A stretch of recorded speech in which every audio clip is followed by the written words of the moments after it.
track. The discovery of Jide's fingerprints on the knife sent shockwaves through the community. Within days, everyone seemed to have an opinion about the case.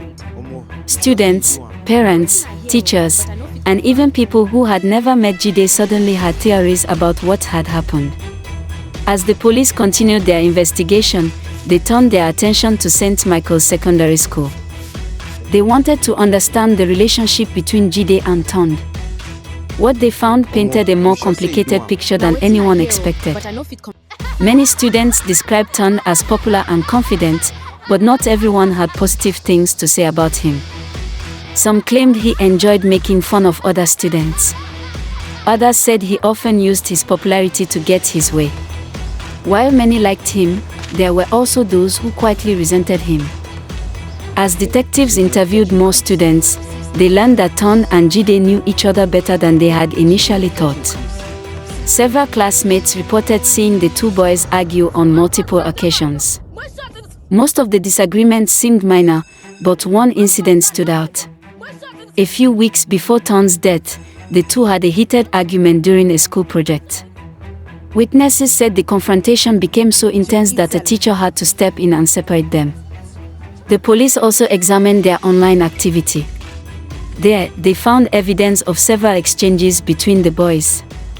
The messages revealed growing tension between them. While the conversations never contained direct threats, they showed a relationship that had become increasingly hostile.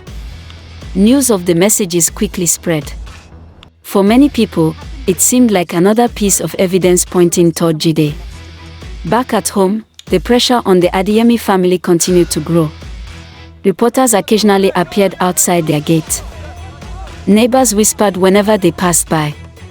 Friends who once visited regularly had suddenly become distant. Kemi tried her best to hold the family together, but the strain was becoming impossible to ignore.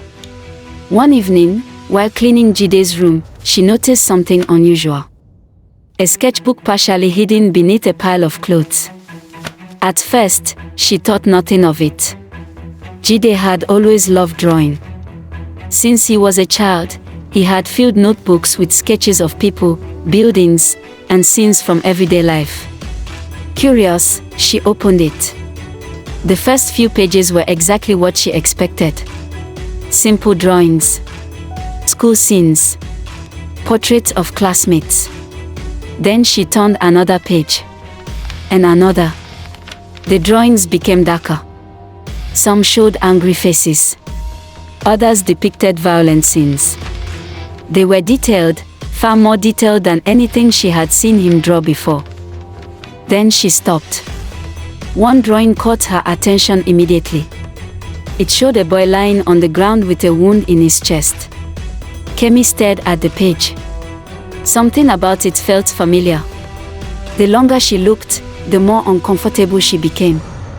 The position of the body looked remarkably similar to details that had been mentioned during the investigation. She quickly closed the sketchbook. Her heart raced as questions flooded her mind. Were these simply the drawings of a creative teenager? Or did they mean something more? For the first time since the investigation began, Kemi found herself struggling to dismiss the possibility that everyone else seemed to believe. And for the first time, doubt quietly entered the Adeyemi household.